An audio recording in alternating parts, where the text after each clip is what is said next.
Olá pessoal, sejam muito bem-vindos ao Deep Dive Edu, o podcast que descomplica os grandes temas do pensamento humano.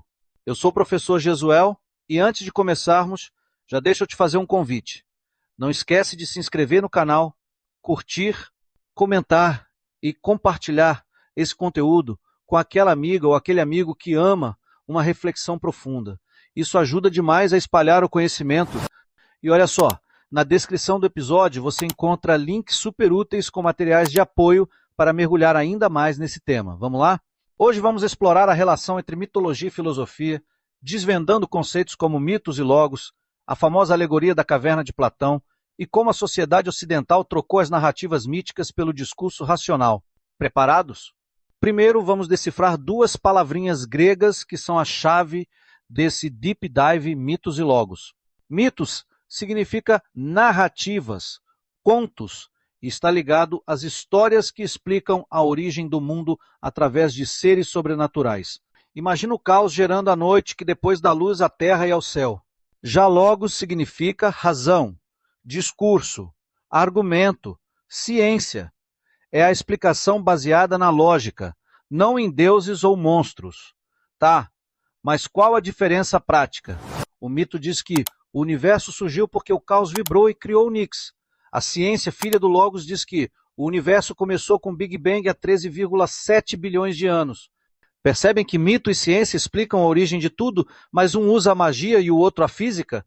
E aí qual você acha que é mais convincente? Complicado, não é? Mas calma, isso não é uma competição.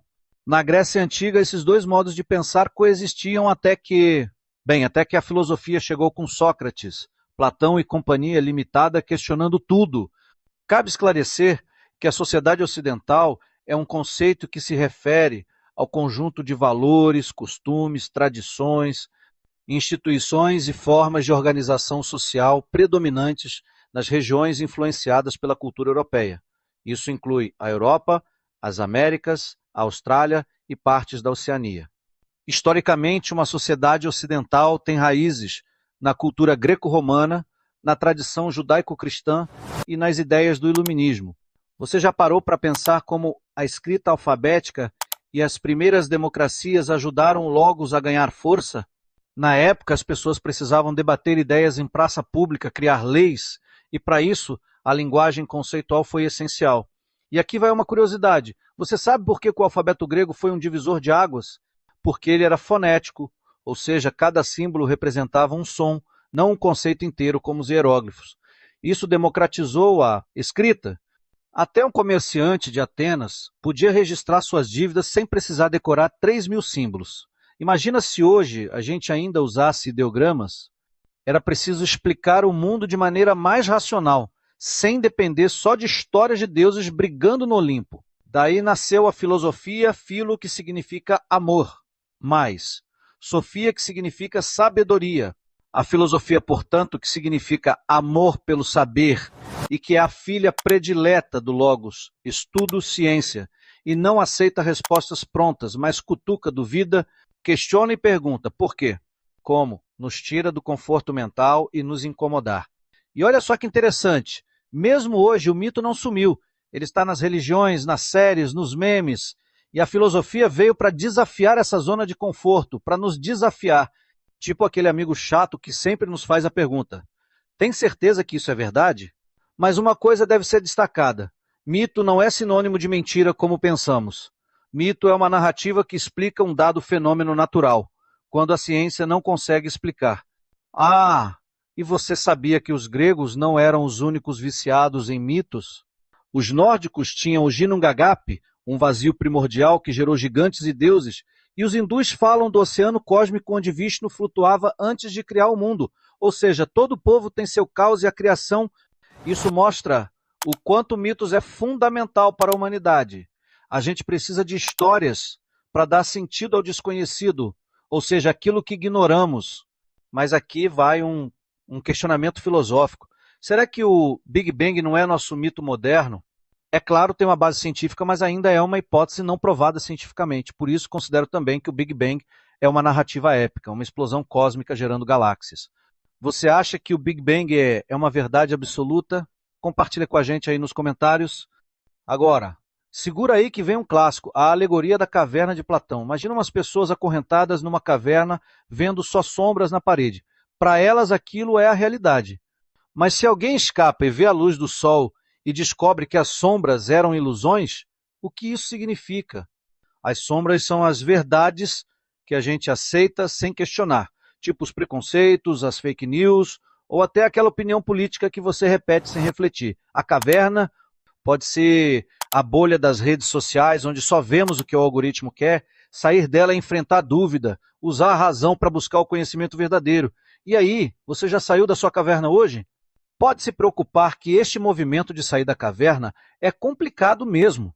Platão mesmo dizia que o caminho da filosofia dói como olhar para o sol depois de anos no escuro. Veja que a alegoria ainda continua com a segunda parte. Quando um dos prisioneiros sai da caverna, supera a cegueira e a dor nos olhos causada pela luz do conhecimento, a primeira atitude dele é querer voltar para libertar os demais que continuaram prisioneiros lá dentro da caverna, e eis que ele encontra uma resistência brutal a ponto de ser morto pelos colegas que não queriam sair da sua condição de alienados, ou seja, estavam acomodados. A escuridão da ignorância também nos seduz, nos acomoda, não é mesmo? Pensem nos echo chambers de opinião, aqueles grupos onde todo mundo concorda com todo mundo, é tipo a caverna com sombras em loop. O pior é que Platão avisou que quem volta para a caverna depois de ver a luz é ridicularizado.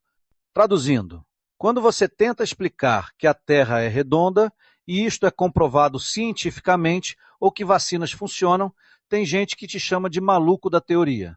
Mas calma, o mito também tem seu charme. Quem nunca leu um meme do Hades como CEO do submundo?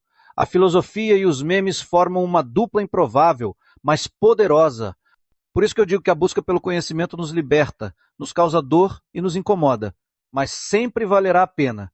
Você jamais será um alienado, um sem noção fácil de ser manipulado. Ao contrário, terá ganho sua verdadeira autonomia e liberdade e assim terá plena condição de contribuir com o desenvolvimento da sociedade humana. E por falar em sociedade, você já parou para pensar que a cultura ocidental, que é um conjunto dinâmico e diversificado de tradições, valores e práticas que surgiram na Europa e se espalhou pelo mundo, é logocêntrica? Ou seja, que gira em torno da razão? Pois bem, criamos a ciência, a tecnologia, as leis, tudo graças ao Logos, mas será que com a era digital e o bombardeio de imagens, o Logos está perdendo espaço? Tipo, hoje a gente prefere um TikTok rápido a ler um livro de 500 páginas. Será que as selfies e os stories estão substituindo a reflexão profunda? Eu acho que não, porque o Logos se adapta. As próprias redes sociais usam algoritmos baseados em lógica matemática, mas concordo que a atenção está mais fragmentada, não é mesmo? E você, o que acha? Deixa nos comentários se você considera que ainda somos uma sociedade da razão ou se a tecnologia tomou o poder. Ah, e uma provocação filosófica para incomodar você. Se o Logos é tão racional, por que a gente ainda ama histórias? Até a ciência vira storytelling. Neil deGrasse Tyson fazendo documentários com efeitos especiais é puro mito com roupa de laboratório. E olha os super-heróis. O Homem-Aranha reflete dilemas éticos tipo grandes poderes, grandes responsabilidades. Isso é pura filosofia disfarçada de teia. E poderíamos até parodiar. Com grandes posts vem grandes curtidas. Ou seja, o Mitos não morreu, só mudou de plataforma. Antes de terminar, porém, quero lembrar vocês. Se não é capaz de esquecerem, inscrevam-se no canal, ative o sininho para não perder os próximos Deep Dives e compartilhe esse episódio com alguém que precisa refletir sobre mitos e filosofia. Ah, e corre lá na descrição que tem materiais incríveis para você se aprofundar, incluindo o link da Alegoria da Caverna Animada. Vale cada minuto a busca pelo conhecimento. Para fechar com chave de ouro, lembre-se de que a filosofia não é só para gregos mortos ou professores chatos como eu. Ela está aqui, nesse exato momento, neste Deep Dive, na sua cabeça, questionando tudo. Então, continue buscando sair das cavernas do senso comum, usando a razão como sua guia. E se alguém te chamar de maluco, nerd ou lunático por pensar demais, diga que é porque você viu a luz lá fora e se libertou da sua alienação. Até a próxima, mergulhadores do conhecimento.